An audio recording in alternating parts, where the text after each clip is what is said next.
This was the phone Nokia produced with the intention of killing the iPhone, but it actually helped kill Nokia instead.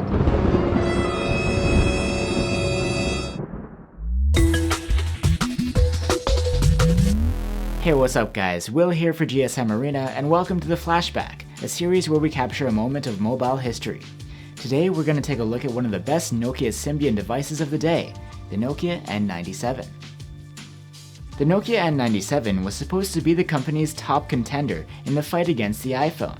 It was Nokia's second S60-based touchscreen phone after the Nokia 5800 Express Music.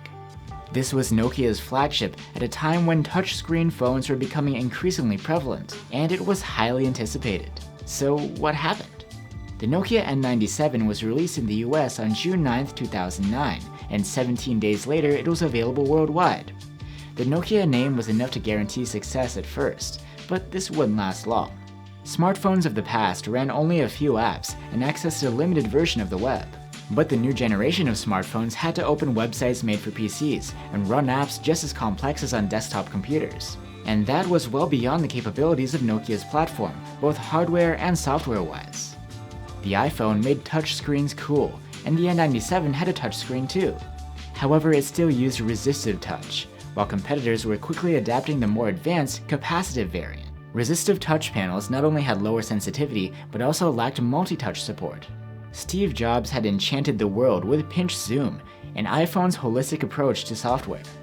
Meanwhile, the 5th edition of Symbian S60 felt like a patchwork of fixes to make an interface designed for D-pad operation work with a touchscreen.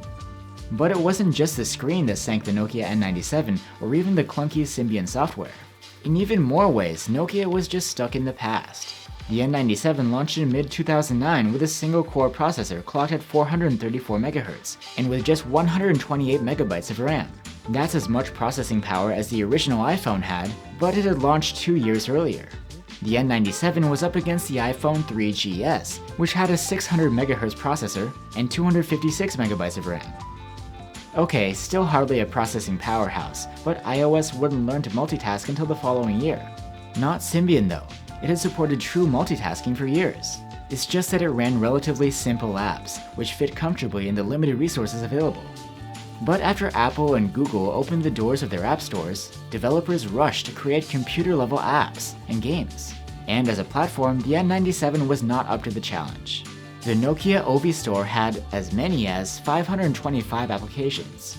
For comparison, Apple bragged that its App Store had 100,000 apps available for download, and it had reached 1 billion total downloads a few months earlier.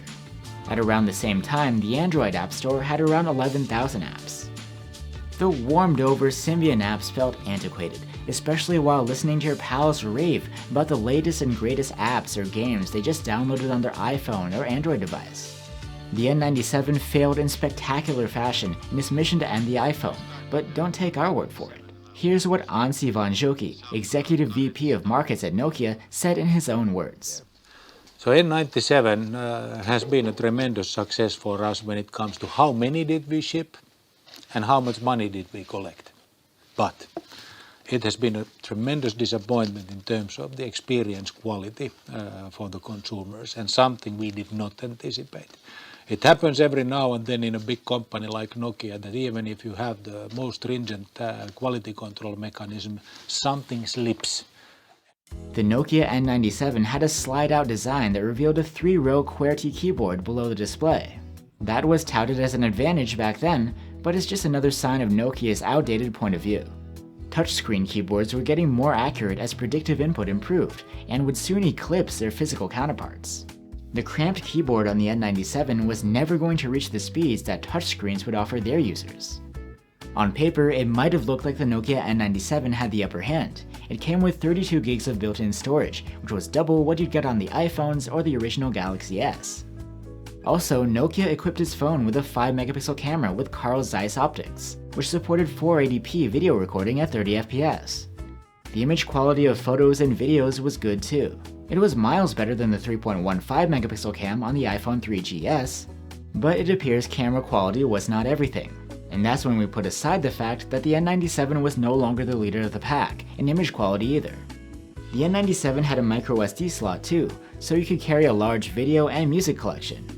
It also packed stereo speakers, a 3.5mm headphone jack, and even an FM radio receiver, so you could enjoy your multimedia any way you wished. In practice, the Nokia N97 was a shiny exterior, draped over a digital relic. Sales hit the 2 million mark during the first 3 months after release, but issues during both software and hardware development left consumers disappointed. Van Joki was hopeful that the software issues were fixed with an over-the-air update, and the quality control at the production line had been improved. However, the damage was already done, and Nokia's iPhone killer did anything but. Despite good sales, the N97 is considered to have been a disaster on both the hardware and the software sides, and is thought to have contributed to Nokia's decline. The device that was supposed to champion the Nokia brand became the one device that Nokia actually had to literally apologize for, with one Nokia executive calling it a regrettable failure 1 year after release.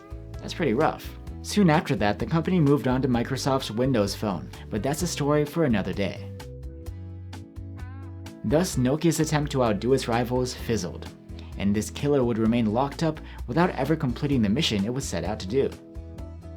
Thanks for watching the Flashback, and join us next time for more of mobile history.